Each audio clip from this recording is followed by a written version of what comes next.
Hello, ici Johan Yangting. Aujourd'hui, je voudrais partager avec vous 5 leçons que j'aurais vraiment aimé savoir avant de me lancer. 5 leçons de vie que vous devez entendre. Pourquoi ? Parce que en ce moment, j'ai reçu pas mal de questions de personnes qui me demandent comment trouver sa voie, sa place, avoir plus d'abondance, gagner plus, mais surtout gagner en qualité de vie. Avoir plus de joie, de bonheur au quotidien, d'épanouissement, d'avoir des projets sur lesquels on est passionné, etc. Et il est important de comprendre certaines choses, certains mythes qu'on peut entendre beaucoup et très souvent, mais aussi des réflexes qu'on peut avoir soi-même qui coupent de cet accès à cette joie, cette abondance, etc. Et surtout, si vous voulez avoir des meilleures relations, plus de sérénité pour l'avenir et sortir de ce stress, cette anxiété, cette sensation d'être bloqué aussi dans votre vie sans parvenir à savoir vers quoi aller, écoutez attentivement ce que j'ai envie de partager avec vous aujourd'hui.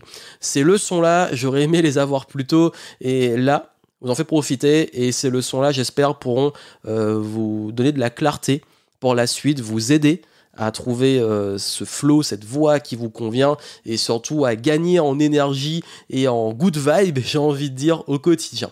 Juste avant, j'ai une excellente annonce. N'oubliez pas que j'organise une conférence Mindset et Abondance pour la fin de l'année. C'est en ligne, c'est exclusif. C'est une conférence qui sera privée dans laquelle je vais partager avec vous pas mal de conseils exclusifs, de révélations, de secrets sur l'abondance, le mindset, la confiance en soi, la motivation, l'énergie. Vous donner des outils très concrets. Et je vais d'ailleurs casser beaucoup de mythes ou de conseils que vous voyez beaucoup dans le coaching ou les trucs à la mode. On va aller sur du concret. Vous allez avoir des exercices, des outils, vous pourrez prendre des notes avec des documents qui sont simplifiés pour la prise de notes. Et ensemble, je vais vraiment vous aider à retrouver cette énergie, cette clarté. Et aussi, surtout, d'avoir du concret, des choses à mettre en place durant votre année pour pouvoir passer au niveau supérieur dans votre vie, dans vos affaires, dans votre carrière. Il y a eu beaucoup de questions sur la carrière. Vraiment, on va passer en revue ces différents pôles. Donc vraiment, inscrivez-vous pour la conférence. Elle est privée. Vous allez voir, on va passer 3 heures ou plus, ça dépendra de l'énergie ensemble.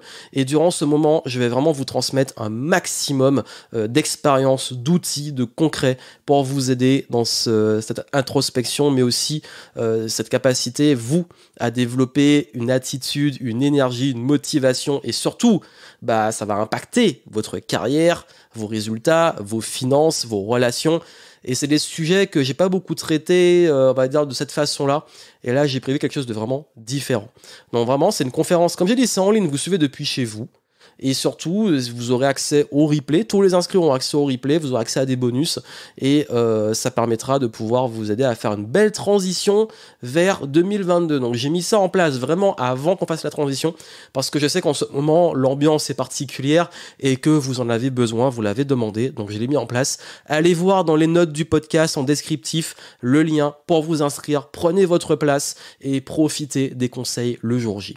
Voilà, ça c'était la parenthèse, le rappel, et revenons sur les leçons. Alors, la première leçon, elle est vraiment sur les objectifs. On dit souvent il faut se fixer des objectifs, mais les objectifs c'est pas fait pour se mettre la pression au quotidien. Voilà, j'ai atteint l'objectif, j'ai échoué, etc. D'ailleurs, je vais vous en parler durant la conférence de la gestion de l'échec, de comment rebondir après un échec, de comment gérer l'échec, de comment ne pas attribuer aussi son état émotionnel à ses résultats. Quand ça va bien, on est bien, quand ça va pas au niveau des résultats, on est mal, parce que c'est ce rapport aux objectifs, ce mythe des objectifs. On vous met la pression. Il faut avoir les objectifs, il faut avoir les objectifs ambitieux, il faut viser haut, il faut viser gros, et ça vous met une pression énorme. Un objectif, à la base, c'est une destination. Mais toute destination qu'on se pose ou qu'on s'impose n'est pas forcément une destination qu'on va atteindre ou qu'on a envie d'atteindre une fois qu'on est sur le chemin. On peut changer d'avis. On peut aussi viser plus haut ou viser moins haut. On peut aussi se dire finalement ça me convient plus. On peut aussi... souvent on se frustre de ne pas être encore à la destination et on ne profite pas du chemin. Donc vraiment, aussi par rapport aux objectifs, on pense qu'une fois qu'on l'aura atteint, on sera plus heureux. On pourra, je pourrais me reposer. Une fois que j'ai atteint mon objectif, je pourrais me reposer. Une fois que j'aurai atteint cet objectif financier, j'aurai plus de problème, tout ira bien. Je peux vous dire que de tous les objectifs que j'ai fixés dans ma vie, une fois que je les ai atteints, j'étais déjà en train de penser au suivant. Et c'est toujours comme ça. En fait, si vous raisonnez de quand je serai, ou quand j'aurai, ou quand je ferai, etc., souvent, c'est pas ce qui se passe. Donc, l'objectif, il faut changer la vision de l'objectif. Et cette première leçon m'a vraiment fait gagner en qualité de vie. C'est que je ne cherche plus juste une voie, je cherche plus à mettre des gros objectifs et tout. Je mets ce que j'appelle du flow, de la joie, du kiff. Je tombe amoureux du process. Parce qu'en fait, il n'y a rien de pire que de se mettre des gros objectifs où on se met dans les étapes pas possibles pour les atteindre. Parce que finalement, en fait, on passe sa vie à courir après des choses et à pas être bien de courir après. Alors qu'en réalité, quand on met plus d'intention dans une journée idéale, dans un processus idéal, de se questionner, ok, qu'est-ce que j'ai envie au quotidien, de quoi j'ai envie au quotidien, qu'est-ce qui me fait plaisir, qu'est-ce qui me fait du bien au quotidien. Ok, j'ai un gros objectif financier au niveau de mon business, mais au quotidien, bon, il va falloir faire plein de contenu, mais j'aime pas ça, il va falloir vendre, il va falloir faire ceci, cela. Forcément, l'objectif va pas être agréable, vous avez peu de chances de l'atteindre. Par contre, si vous dites, ok, moi ça me passionne, j'adore faire ça pour mon business, du coup j'ai vraiment envie d'aider les gens, j'ai vraiment envie d'apporter ça, j'ai vraiment envie de changer le game, l'énergie n'est pas la même, l'intention n'est pas la même. Donc quand vous changez votre intention, quand vous changez votre énergie, quand vous changez ce que vous faites et l'état dans lequel vous le faites au quotidien, vous changez vos résultats. Et ça, c'est un gros switch à faire. Et beaucoup de gens passent leur vie à courir après de l'argent, du statut, etc. et sont malheureux parce que dans le process, ils sont pas heureux. Donc moi, aujourd'hui, faire du contenu, ça me met en joie. Faire ce podcast, là, comme ça, l'enregistrer, ça me fait plaisir. Faire des vidéos, ça me fait plaisir. Passer du temps avec mes clients, créer des nouveaux formats, etc. Faire une conférence, ça me fait kiffer. Bien entendu, je dis pas que tout est du kiff, il y a des fois où il y a des choses plus désagréables, des jours où on n'a pas forcément envie et tout, mais l'énergie est là parce que au fond, c'est vraiment ce que j'aime. Et il faut trouver ce que vous aimez. Il faut aussi, plutôt que de vous dire quels sont les objectifs que je peux me fixer dans ma vie, demandez-vous plutôt qu'est-ce que j'aime vraiment. Qu'est-ce qui me met en joie? Qu'est-ce que je kiffe? Et ça, c'est le vrai moteur qui va vous amener au bon endroit. Et sur l'année suivante, là où tout le monde va mettre des résolutions, des gros objectifs et tout, vous demandez-vous plutôt, revenez sur, ok, moi, comment je peux créer vraiment mes journées idéales? Comment je peux créer aussi une intention forte de contribuer? Comment je peux aussi faire des choses qui me font vraiment kiffer? Parce que souvent, les réponses sont là. C'est là où vous allez trouver justement les choses sur lesquelles vous êtes suffisamment passionné pour que dans le process, même quand c'est dur, vous continuez. Ça, c'était la première leçon. Pensez pas juste objectif, pensez process, intention, pensez kiff, pensez joie, ça c'est très important. Amusez-vous, là, surtout en ce moment, on est beaucoup plombé, l'ambiance n'est pas agréable, c'est plus que jamais l'occasion de remettre du sourire, du kiff. Deuxième chose, l'importance d'être soi-même. Tout est plus simple quand on est soi. J'ai fait un podcast entier, même des vidéos sur l'importance d'être soi, parce que j'en ai beaucoup parlé, ça a été un point sur lequel je suis beaucoup revenu cette année. Est-ce que vous avez tendance à vous comparer aux autres ? Est-ce que vous avez tendance à passer votre temps à vous dire « mais pourquoi lui il y arrive et pas moi ? Qu'est-ce que je fais de mal ? C'est quoi mon problème ?» Quand vous faites ça, vous n'êtes pas vous. On demande souvent, mais comment avoir plus confiance? Comment vaincre le syndrome de l'imposteur? Comment réussir justement à trouver sa voie, etc. Comment être sûr de toucher aux bonnes choses, d'avoir sur la bonne direction? La connaissance de soi. La connaissance de soi. C'est la clé. En fait, quand vous êtes vous-même, et quand je parle vraiment d'incarner qui vous êtes au plus profond, les choses deviennent beaucoup plus claires. Mais ça demande du courage. Ça demande du courage parce qu'on est dans un monde qui veut vous conformer. Un monde où quand vous sortez un petit peu des rangs, on vous tombe dessus. Un monde où quand on veut justement s'intégrer à un groupe, on essaie de se conformer à ce groupe. Donc du coup, ça demande du courage d'être soi. Mais est-ce qu'on est vraiment heureux quand on n'est pas vraiment soi pour plaire à des gens qui finalement s'en foutent de nous, qui nous plaisent pas au fond? Est-ce qu'on est vraiment heureux quand on est dans une voie ou un métier où on n'est pas épanoui parce qu'on ne fait pas vraiment pleinement ce qui nous correspond? Là où on a aussi la reconnaissance, ça veut dire la reconnaissance d'être à son plus haut niveau de talent. Je dis souvent, quand on n'est pas soi-même et qu'on n'est pas à sa place, on est frustré. On est frustré parce qu'on n'est pas reconnu. Et comme en fait on ne touche pas, on n'est pas avec les bonnes personnes, on n'est pas à son plein potentiel et du coup on se sent nul. C'est important aussi la reconnaissance, mais même la reconnaissance de vous-même. Donc être soi, vraiment, c'est la clé. Et être soi, ça demande de la connaissance de soi. Ça demande une introspection, de commencer à se connaître, de connaître ses forces, de développer aussi de la confiance, de développer aussi ce rayonnement dont j'ai parlé avant, cette intention, ce feu sacré qui va vous permettre d'exprimer pleinement qui vous êtes. Troisième point, j'avoue que ça, en termes de leçons, j'aurais aimé. Et comme je vous dis, ce sont des leçons. C'est-à-dire que trop longtemps, je me suis mis des objectifs et en pensant que ça allait changer quelque chose, et finalement, je suis toujours après les objectifs. Donc finalement, maintenant, je préfère kiffer le chemin. Il y a des fois aussi où je me sentais pas à ma place. Je me sentais pas vraiment pleinement moi-même. Jusqu'à enfin assumer qui je suis, mais aussi assumer ma lumière, assumer mes talents, assumer aussi là où je suis vraiment bon et prendre cette place là où je suis bon. Parfois, on a envie de faire plein de choses, les multipotentiels. Mais aussi, le troisième point, c'est que j'aurais peut-être pu investir plus tôt. Et oui, j'aurais dû investir plus tôt. Pourquoi ? Parce que j'ai toujours cette croyance que je pouvais tout réussir par moi-même. Parce que j'ai cet ego de me dire oui, mais la vraie valeur, c'est de réussir soi-même. Faut pas demander de l'aide. J'ai pas besoin d'investir, même au niveau financier. L'argent, faut l'utiliser. Non. Investir plus tôt m'aurait fait gagner du temps. Il y a des fois où j'ai perdu plein de temps à me prendre la tête pour faire un truc, pour réinventer la roue, alors que si je l'avais demandé, si j'avais investi, si j'avais peut-être plus aussi pris les bons outils qui faisaient aller plus vite, je serais allé plus vite. Et du coup, pareil au niveau de l'argent, quand j'étais beaucoup plus jeune, j'ai dépensé beaucoup d'argent, notamment en voyage. Je pense que, j'ai kiffé parce que l'expérience, c'est toujours bien, et j'ai fait ces choix-là, je les assume. Mais peut-être que si il y a une partie de l'argent, au lieu de peut-être trop le dépenser, notamment dans des geekeries et trop de voyages où j'aurais peut-être pu voyager de façon moins onéreuse, j'aurais peut-être pu le mettre sur quelque chose qui m'aurait... quand on sait aujourd'hui toutes les opportunités que j'ai peut-être ratées à l'époque, crypto-monnaie, etc. Et là, je parle sur plusieurs années.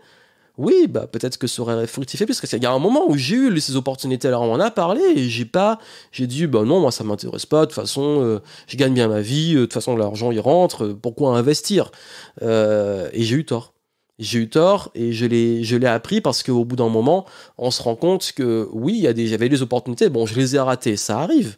On va pas rentrer dans l'effet FOMO, vous savez, le fear of missing out. À chaque fois, la peur de manquer une opportunité du siècle. Non, c'est pas ça l'idée. C'est que par contre, il y a des choses sur lesquelles je sais que ça m'aurait beaucoup plus servi aujourd'hui parce que j'aurais gagné du temps, parce que j'aurais peut-être plus diversifié, même si je l'ai fait après, j'ai investi après.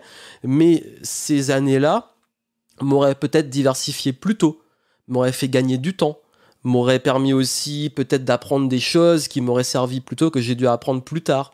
Bref, il y a plein de choses comme ça et il est jamais trop tôt pour investir, surtout en soi. Surtout en soi. Et je sais que par exemple au tout début de mes études, quand j'ai quitté la Martinique et mes premières années d'études, donc j'étais pas du tout encore dans l'entrepreneuriat, je sais qu'il y a un moment où j'ai peut-être dépensé trop d'argent sur des conneries, notamment des jeux vidéo, des trucs comme ça, alors qu'à ces moments-là, j'aurais pu investir en moi, me former et tout. À l'époque, j'avais acheté des livres sur la programmation, j'ai voulu programmer et tout, mais finalement, j'ai pas pris cette voie-là. Et qu'est-ce qui s'est passé après ? J'ai tout revendu. J'en parle beaucoup dans mon histoire, mes consoles, tout ça, pour investir en moi. Donc, il y a des fois aussi, on fait des choix dans la vie et il n'y a pas aujourd'hui une seule fois où j'ai payé très cher pour me former, pour un event, pour un truc comme ça, où je l'ai regretté, vraiment. Et même quand j'ai entendu les mêmes choses que je savais déjà et tout, il y a toujours eu une rencontre, ou un déclic, ou un point, juste une pépite dans tout ce que je savais déjà. Il y a un truc que j'avais besoin d'entendre à un moment clé qui m'a permis de passer à un autre niveau. Et ça, c'est un état d'esprit. Ça veut dire qu'aujourd'hui, beaucoup de personnes ont peur en se disant « mais je sais déjà » ou « je vais rien apprendre » et tout. Mais si vous considérez que vous n'allez rien apprendre, quelles que soient les sources, vous allez toujours penser ça et vous n'allez jamais pouvoir vous former. La majorité des livres que je lis aujourd'hui sont des choses sur lesquelles je sais la majorité de ce que je lis. Est-ce que j'en suis déçu ? Non. D'ailleurs, parenthèse, est-ce que je vais demander à l'auteur, parce que je sais du chapitre 2 au chapitre 5 tout ce qu'il a mis, est-ce que je vais demander un remboursement à l'auteur parce que je connais déjà ce qu'il y a dans le livre ? Ça, c'est une parenthèse parce qu'il y a beaucoup de gens qui font ça parfois dans les formations, ils disent mais ça je sais déjà, donc je vais être remboursé. Mais si tu prends du recul, est-ce que tu fais ça avec un livre, tu demandes un remboursement sur le nombre de pages dont tu sais déjà le contenu ? C'est pas le problème de l'auteur. Donc ça c'est aussi un état d'esprit. J'ai jamais demandé remboursement sur une formation, sur un coaching, sur un mentorat. Jamais. Même quand j'ai été déçu, j'ai toujours trouvé un truc. Et la seule fois où je l'ai fait, c'est arrivé parce qu'en fait, la personne a arrêté en cours la formation. C'était en ligne, c'était sur plusieurs mois. Elle a arrêté, c'était à mes débuts. Elle n'a pas continué, donc forcément, elle n'a pas délivré ce qui était prévu. Donc là, elle a remboursé naturellement les gens. Mais j'ai jamais demandé un seul remboursement. Parce que je sais que quand j'investis, je respecte la valeur de l'autre et que si je sais déjà, c'est que j'ai encore un truc à réviser et que tant mieux, au fait, finalement. Et que aussi, il faut que j'aille chercher à un autre niveau. Parce qu'au bout d'un moment, investir le plus tôt possible, c'est aussi investir par rapport à son niveau. Ça veut dire que quand on est débutant, oui, il faut investir pour les choses qui nous aident au niveau où on est. Mais quand on commence à être avancé, quand on commence à avoir du bagage, quand on commence à savoir trop les trucs qui tournent en rond, là, il faut investir plus haut et il faut investir plus. Donc l'investissement, il est proportionnel par rapport à votre niveau. Ça veut dire que pour démarrer, forcément, quand on est quelqu'un qui n'est pas encore entrepreneur et qu'on ne gagne pas encore forcément bien sa vie, et j'en suis conscient, moi, c'est ça que mes tarifs sont progressifs, d'ailleurs, c'est pour ça parce que je me mets à votre place, je me dis, moi, quand j'ai débuté, 100 euros, c'était énorme. Une fois, je me rappelle, j'avais passé plusieurs mois pour acheter un e-book à 99 euros. D'ailleurs, j'avais été ultra déçu quand je l'ai eu. J'ai pas demandé remboursement, j'ai été déçu, mais il m'a aidé parce que j'ai tiré les pépites dedans. Voilà, c'est ça, c'est l'idée. Mais 99 euros pour moi à l'époque, c'était énorme. Et du coup, j'avais économisé, j'avais pris le truc et après, j'étais dégoûté. Mais, et après, aujourd'hui, je paye des trucs à plusieurs milliers, voire dizaines de milliers d'euros.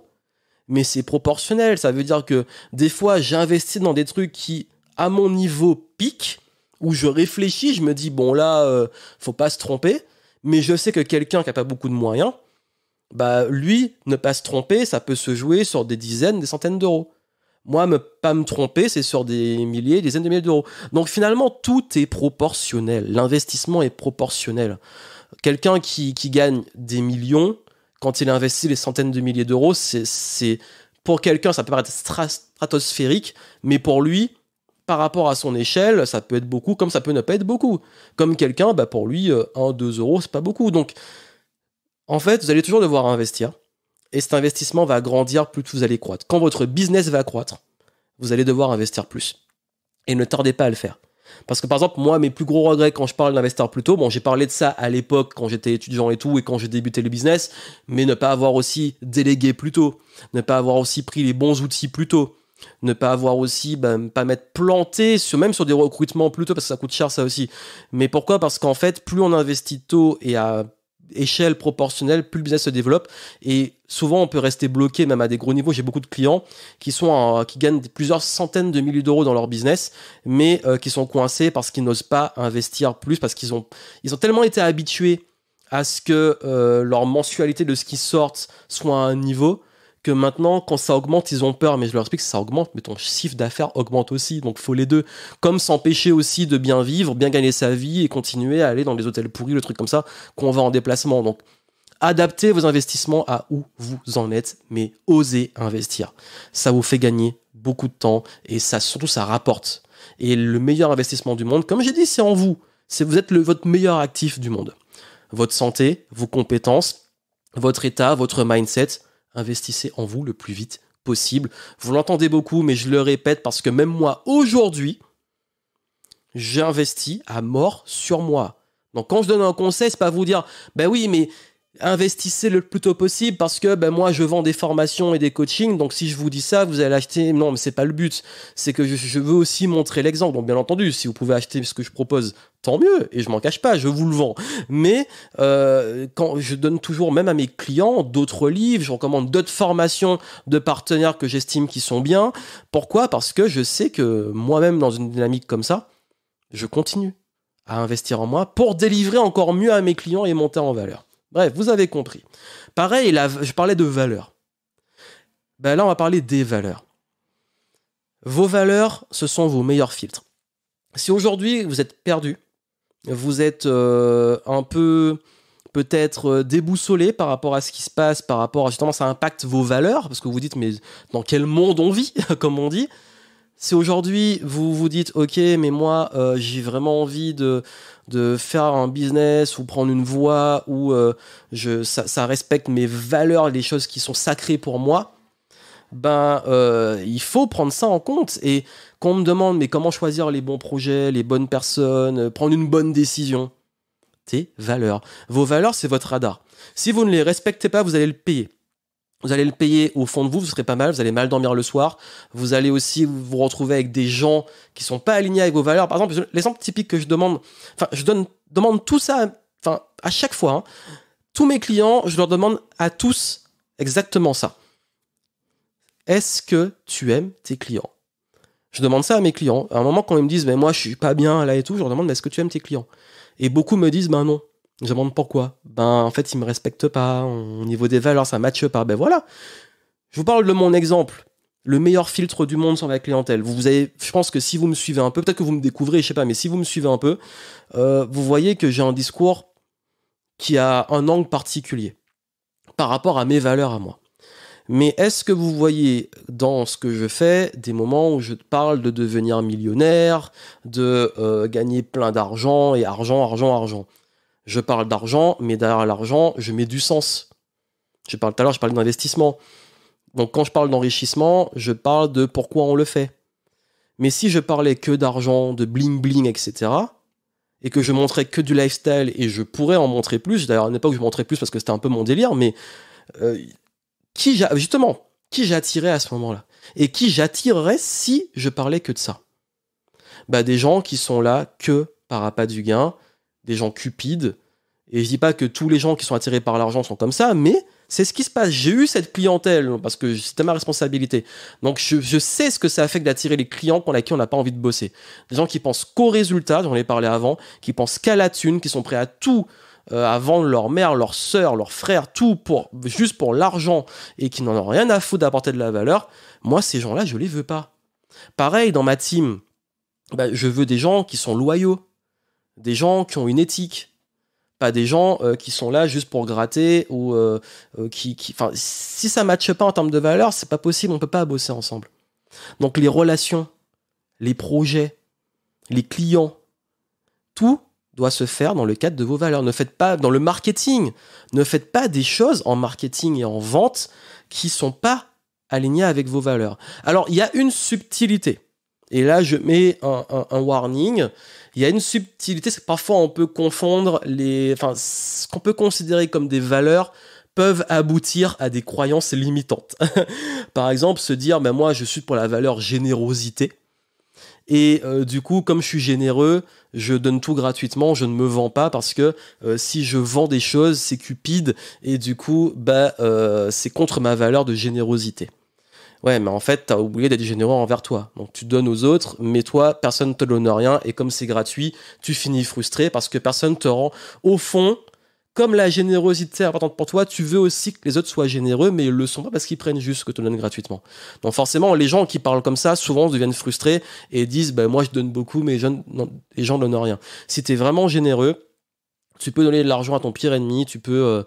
quand t'es vraiment généreux, t'as même pas besoin de le dire en fait. Mais... Vous avez vu, il y a plein d'exemples comme ça. Durant la conférence, peut-être que je vais en parler, il y aura un point sur les valeurs et croyances limitantes. Mais oui, parfois on peut confondre croyances limitantes et valeurs. J'ai déjà eu, par exemple, on parlait des clients qui disaient, mais Johan, je pensais que tu avais des valeurs comme ci, comme ça, parce que là, dans ta formation, tu dis de vendre et tout, mais tu as acheté une formation sur la vente. Et là, tu me parles d'écologie, etc. Ok. Mais en quoi il y a une incompatibilité ? Je te parle de être toi, de créer la conversation, etc. Et la personne, comme elle avait des croyances limitantes et qu'elle était à fond dans son délire, en fait, elle s'est bloquée. Alors qu'elle pensait que justement, elle était déçue par rapport à une compatibilité de valeurs, alors que c'était une croyance limitante. Et les exemples comme ça, j'en ai plein. Et du coup, soyez vigilants quand même. Soyez au clair sur quelles sont vos vraies valeurs. Et soyez au clair sur qu'est-ce qui représente des croyances limitantes. Et à ce propos, petite parenthèse, quand on fait un travail sur les valeurs, on fait un travail sur les croyances. Et oui, en coaching, valeurs, croyances, c'est un exercice qui est fortement lié. Dans mes programmes où j'aborde ça, les deux sont liés. Donc, d'où l'intérêt de, oui, respecter vos valeurs, mais soyez vigilants quand même sur ce qui peut, au bout d'un moment, et dans une certaine forme, s'exprimer sous forme de croyances limitantes, donc des choses qui vous bloquent dans votre épanouissement. Et dernier point, et ça c'est la leçon sur laquelle je vais finir, qui est le mantra Game Entrepreneur, qui est « Kiffe ton game », retrouvez votre âme d'enfant, et retrouvez son âme d'enfant. Le moment où je me le suis le plus perdu dans ma vie, dans mon business, c'est quand je m'amusais plus. C'est quand commençais à être sérieux, quand je suis devenu entre guillemets adulte. Et ça, c'est horrible. Je parlais d'épanouissement, d'objectifs et tout. Mettez du kiff, amusez-vous, soyez épanouis dans ce que vous faites, parce que la plus grosse erreur qu'on puisse faire vraiment, et j'insiste dessus, c'est se retrouver à faire les choses par obligation et tout, et ne pas être libre. Et l'âme d'enfant, c'est quoi? C'est d'être dans la découverte, dans la curiosité, dans s'amuser. Mais bordel, qu'est-ce que les gens sont chiants, surtout dans ce milieu. Et je suis désolé de le dire comme ça, mais il y a des fois où les gens, je te les trouve coincés. Il y a pas longtemps, j'étais à un événement, il y avait un truc avec des bulles, vous savez, les petits bulles de savon et tout. Il y avait les gens qui étaient avec leurs enfants. Tous les enfants étaient comme des gamins avec la télébulle à courir après, et les parents étaient derrière, presque en train de tirer la tronche. Et quand moi, je suis allé jouer avec les bulles avec les enfants, les gens, ils m'ont regardé comme si j'étais un paria, et qu'est-ce qu'il fout et tout. J'étais juste en train de m'amuser, j'étais un enfant en fait. Moi, quand il y a la neige qui tombe, je suis un enfant. Quand il y a, j'ai envie de m'amuser. Et à ce moment-là, ben, je vis l'instant présent, je m'amuse. Et est-ce qu'il y a un truc qui est interdit d'aller s'amuser avec des bubules? Non, mais c'est un exemple que je vous montre qui est bête, mais il y a plein de trucs comme ça. Parfois, ben, il y a des moments où on peut rigoler, prendre le truc avec plus de légèreté et tout, et les gens, ils se coincent et tout. Mais c'est triste. En fait, je trouve ça triste.